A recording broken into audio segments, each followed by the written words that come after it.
السلام علیکم۔ آج بدھ ہے، ستمبر کی 13 تاریخ۔ پاکستان میں اس وقت شام کے 7، بھارت میں 7:30، اور یہاں ہماری اسٹوڈیوز کی گھڑیوں میں صبح کے 10 بج رہے ہیں۔ وائس آف امریکہ واشنگٹن کی اردو سروس سے میں ہوں خالد حمید، خبروں کے ایک بلٹن کے ساتھ۔ پاکستان میں امریکہ کے سفیر ڈونلڈ بلوم نے بلوچستان میں گوادر کا دورہ کیا۔ اس موقع پر امریکی سفیر کا کہنا تھا کہ بلوچستان کے عوام اور امریکہ کے درمیان ایک مستقل اور مضبوط شراکت داری ہے۔ امریکی سفیر کے دورہ گوادر کو بہت اہمیت دی جا رہی ہے کیونکہ پاکستان اور چین کے درمیان سی پیک روٹ کے حوالے سے اہم شہر میں کسی بھی امریکی سفیر کا حالیہ عرصے میں یہ پہلا دورہ ہے۔ یہ دورہ ایک ایسے وقت میں ہو رہا ہے جب حالیہ دنوں میں بھارت میں ہونے والے G20 اجلاس میں سی پیک کے مقابلے میں نیا تجارتی روٹ بنانے کا اعلان کیا گیا ہے۔ تجزیہ کاروں کا کہنا ہے کہ امریکی سفیر کے دورہ گوادر کو منفی انداز میں پاک چین تعلقات کے تناظر میں نہیں بلکہ عالمی سطح پر ملکوں کے درمیان تجارت کے فروغ اور بہتر مواقع کی تلاش کے تناظر میں دیکھنا چاہیے۔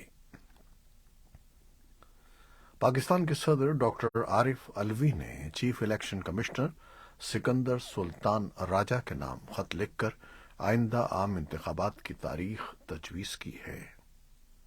صدر مملکت کا کہنا ہے کہ آرٹیکل 48(5) کے مطابق قومی اسمبلی کے لیے عام انتخابات قومی اسمبلی کی تحلیل کی تاریخ کے 89ویں دن یعنی پیر 6 نومبر سن 2023 کو ہونے چاہیے۔ صدر کا کہنا تھا کہ آئینی ذمہ داری پورا کرنے کی خاطر چیف الیکشن کمشنر کو ملاقات کے لیے مدعو کیا گیا تاکہ آئین اور اس کے حکم کو لاگو کرنے کا طریقہ وضع کیا جا سکے، لیکن چیف الیکشن کمشنر نے جواب میں برعکس موقف اختیار کیا کہ آئین کی اسکیم اور فریم ورک کے مطابق یہ الیکشن کمیشن کا اختیار ہے۔ صدر نے تجویز کیا کہ الیکشن کمیشن آئین کی متعلقہ دفعات کے تحت صوبائی حکومتوں اور سیاسی جماعتوں کے ساتھ مشاورت اور اس بات کے پیش نظر کہ کچھ معاملات پہلے ہی عدالتوں میں زیر سماعت ہیں، قومی اور صوبائی اسمبلیوں میں ایک ہی دن انتخابات کرانے کے لیے اعلیٰ عدلیہ سے رہنمائی حاصل کرے۔ پاکستان کے خصوصی ایلچی برائے افغانستان آصف درانی نے تہران میں ایرانی وزیر خارجہ حسین امیر عبداللہیان سے ملاقات کی، جس میں افغانستان کی صورتحال اور تازہ ترین علاقائی پیش رفت پر تبادلہ خیال کیا گیا۔ یہ ملاقات ایسے وقت میں ہوئی ہے جب اسلام آباد اور کابل حکومتوں کے درمیان تعلقات کشیدہ ہیں اور پاکستان نے تاحال طورخم بارڈر کو کاروبار کے لیے دوبارہ نہیں کھولا ہے، جبکہ ایران کی جانب سے بھی طالبان کے ساتھ دو طرفہ امور میں گرم جوشی نہیں پائی جاتی۔ ایرانی وزارت خارجہ کے بیان کے مطابق امیر عبداللہیان نے خطے میں ایران اور پاکستان کے مؤثر کردار پر زور دیا اور امید ظاہر کی کہ دو طرفہ جاری مذاکرات خطے اور افغانستان دونوں میں امن و استحکام میں معاون ثابت ہوں گے۔ پاکستان اور افغانستان کے درمیان سرحد کے دو مختلف مقامات طورخم اور چترال پر کشیدگی بدستور برقرار ہے اور مصروف ترین سرحدی گزرگاہ پر طورخم کی بندش کے باعث بدھ کو بھی دو طرفہ تجارت اور آمد و رفت کا سلسلہ معطل رہا۔ افغانستان سے مبینہ عسکریت پسندوں کی در اندازی روکنے کے لیے سیکیورٹی فورسز کے دستے تعینات کر دیے گئے ہیں۔ طورخم کی سرحدی گزرگاہ کے ایک ہفتے سے جاری بندش کے خلاف تجارتی اور کاروباری حلقوں کی اپیل پر قبائلی ضلع خیبر کے سرحدی قصبے لنڈی کوتل میں ایک مظاہرہ ہوا جس میں سینکڑوں لوگوں نے شرکت کی۔ مظاہرین طورخم سرحد کو کھولنے کے حق میں نعرے لگا رہے تھے۔ اس گزرگاہ کی بندش سے نہ صرف دونوں ہمسایہ ممالک کے درمیان دو طرفہ تعلقات اور تجارت متاثر ہو رہی ہے بلکہ اس سے دونوں ممالک کے تاجروں کو روزانہ کے حساب سے لاکھوں روپے کا نقصان اٹھانا پڑ رہا ہے۔